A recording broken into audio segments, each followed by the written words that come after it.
Olá pessoal, vamos a mais uma videoaula de matemática.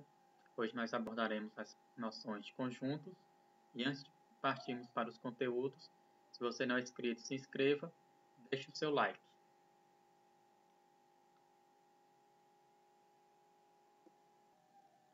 Então vamos lá ver a noção de conjunto, elemento e pertinência.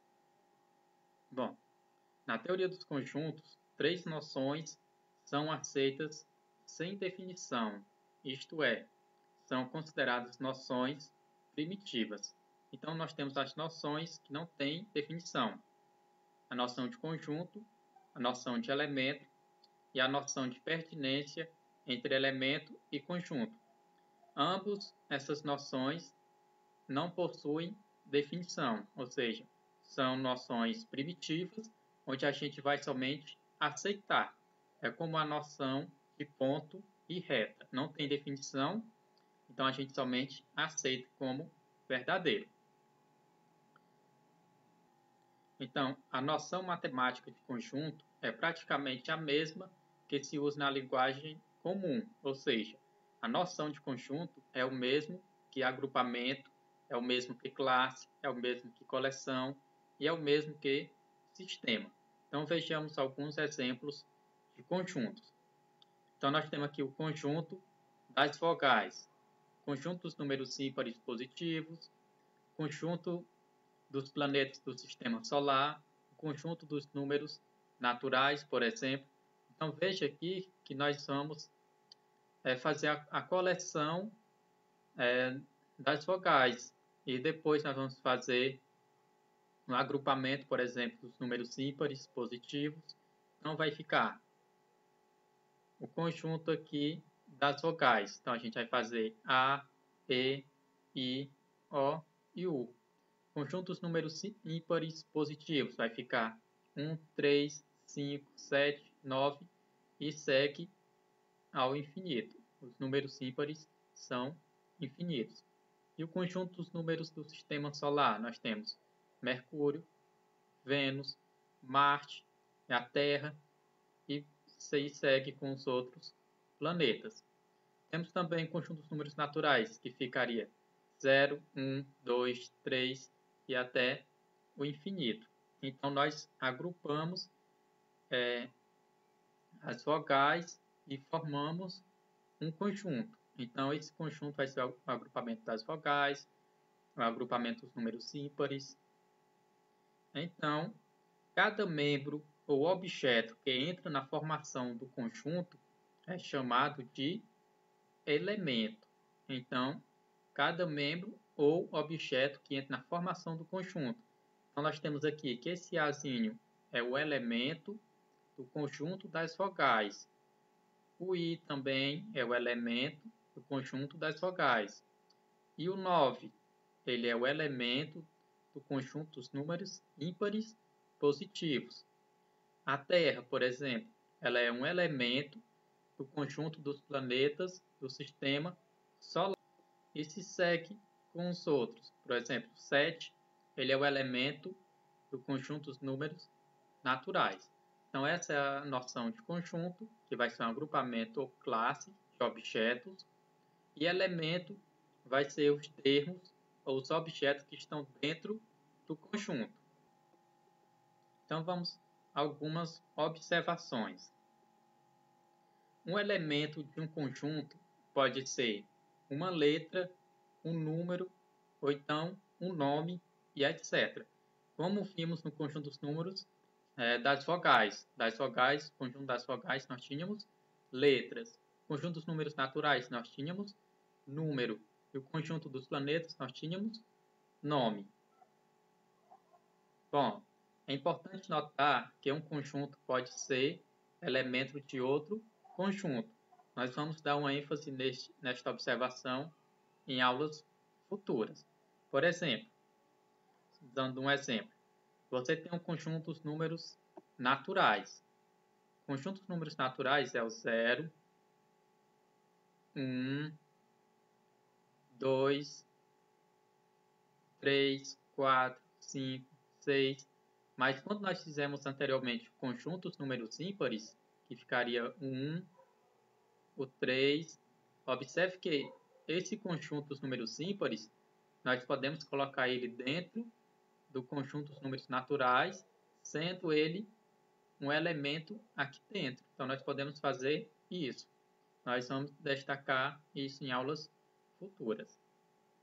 Bom, indicamos um conjunto em geral com letra maiúscula, por exemplo, A, B, C, D, em letras maiúsculas, e um elemento com uma letra minúscula, Azinho, Bzinho, Czinho, um X e um Y, todos com letras minúsculas para representar elemento e letras maiúsculas para representar um conjunto.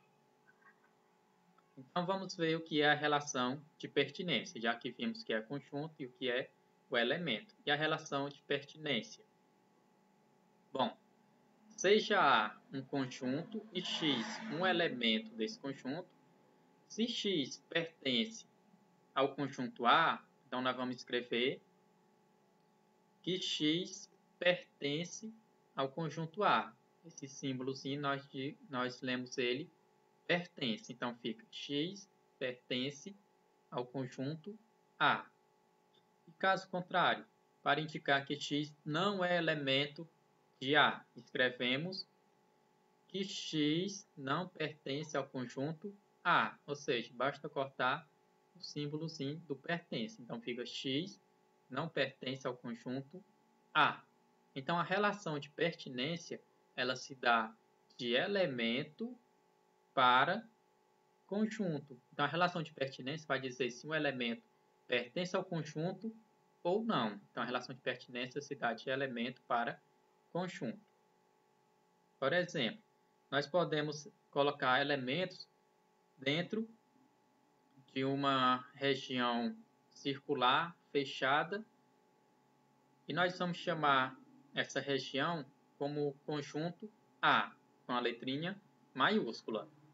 E podemos colocar, por exemplo, o elemento B. Então, eu estou dizendo que B pertence ao conjunto A, já que ele está dentro dessa região.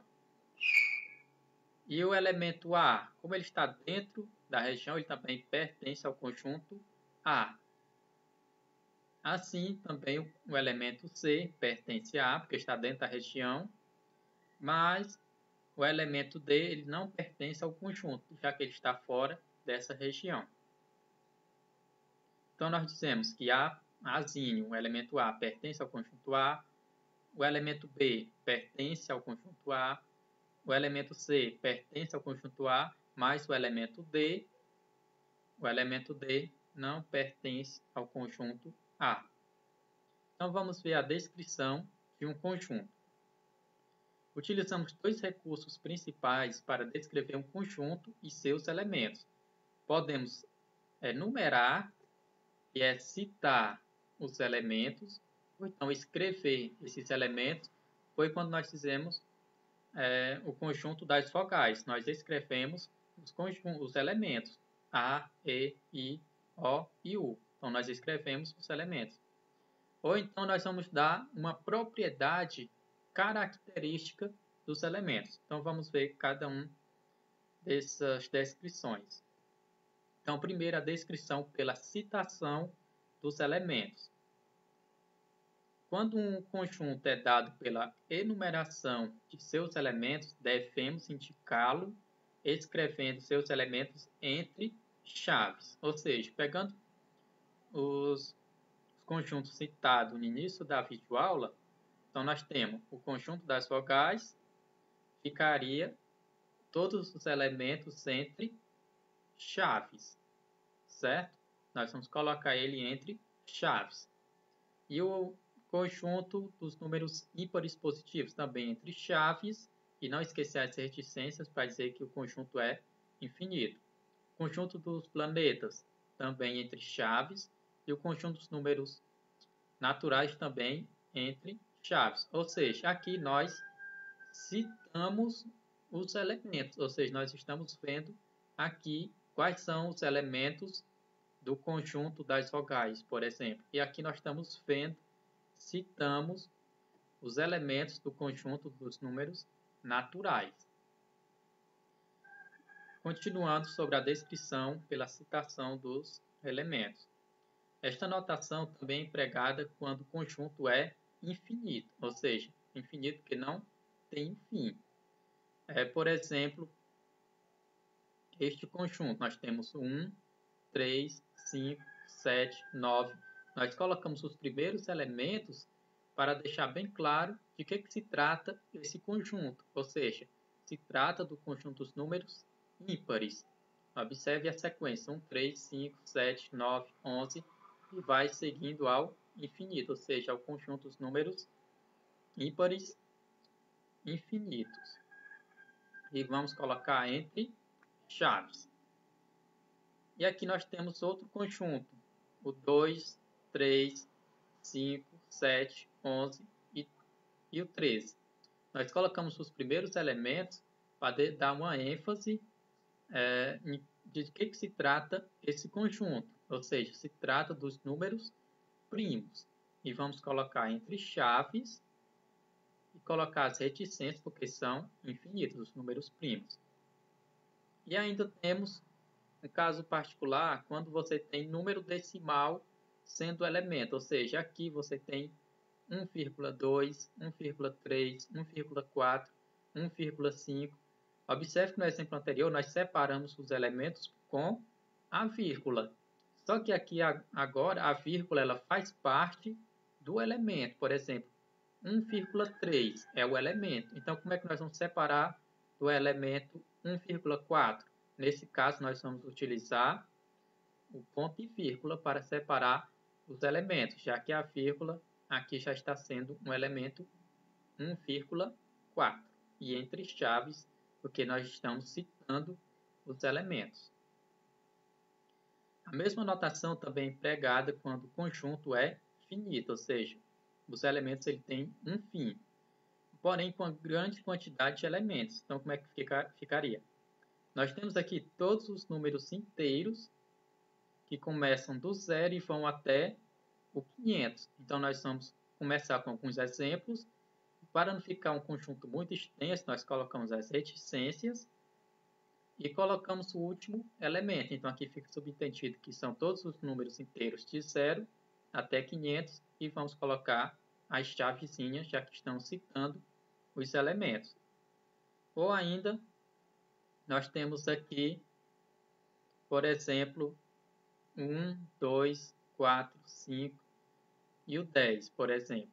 Aqui, nós podemos dizer que seriam os divisores de 100, certo? Ó, 1 ele divide 100, 2 divide 100, 4, o 5 e o próprio 10 ele divide o 100.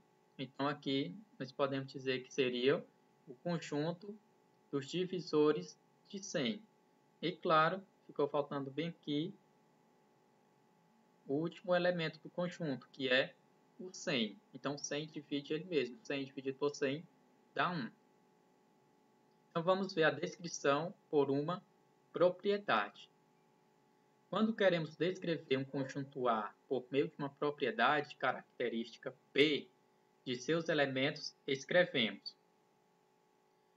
Temos A, sendo o conjunto, igual a X, essa barrinha a gente lê tal que. Então, essa barrinha a gente lê tal que. Então, fica o conjunto A igual a X, tal que X tem a propriedade P. Então, a gente vai dizer quem é essa propriedade P. Por exemplo, são os números maiores que 2, são os números menores que 10. Então, vamos dar uma propriedade para o conjunto. Então, por exemplo, nós temos aqui X tal que X é divisor inteiro de 3. Então, esta é uma maneira de indicar o conjunto B, que seria o conjunto B, o menos 3, o menos 1, o 1 e o próprio 3. Como a propriedade é ser divisor inteiro de 3, lembre-se que os números inteiros são todos os números negativos e todos os números positivos, os naturais. Então, nós temos que o menos 3 ele é divisor do 3. O menos 1 também é divisor do 3, o 1 é divisor do 3 e o próprio 3 é divisor de si mesmo. Então, essa propriedade é uma maneira de indicar esse conjunto B. Outro exemplo, x tal que x é inteiro e 0 é menor ou igual a x e x, por sua vez, é menor ou igual do que 500. Então, nós temos esta propriedade, que x é um número que está entre 0 e 500. Então, como é que ficaria? Também pode ser indicado pelo conjunto C. Então, nós vamos formar o conjunto C, que vai ser igual a 0, 1, 2, 3, 4, 5. Vamos colocar as reticências para dizer que continua. E como x não pode passar de 500, o último elemento vai ser o 500. Nós vamos destacar aqui uma observação, porque esse sinal aqui é menor ou igual. Então, como eu tenho aqui o igual aqui embaixo, então quer dizer que esse x, esse zero ele vai pertencer ao conjunto. Então, está aqui o zero. E como aqui também tem o menor ou igual, então esse igual indica que o 500 ele faz parte do conjunto. Por exemplo, se tivéssemos, por exemplo, só assim, 0 menor que x e x menor do que 500. Se a propriedade fosse essa, sem o sinalzinho de igual aqui embaixo, então o 0 ele não ia fazer parte do conjunto e nem o 500 ia ficar dentro do conjunto também. O 500 não ia fazer parte do conjunto. Por quê? Nós estamos pegando todos os elementos de x que são maiores que 0. Então, já poderia começar já do 1, que 1 é maior que 0. E pararia no 499, já que ele quer os números menores do que 500. Então, como tem um sinalzinho de igual aqui embaixo, nós vamos colocar o 0 pertencente ao conjunto e também o 500 pertencente ao conjunto. Então, foi essa a nossa aula de hoje. E brevemente nós vamos colocar mais conteúdos a respeito das teorias dos conjuntos.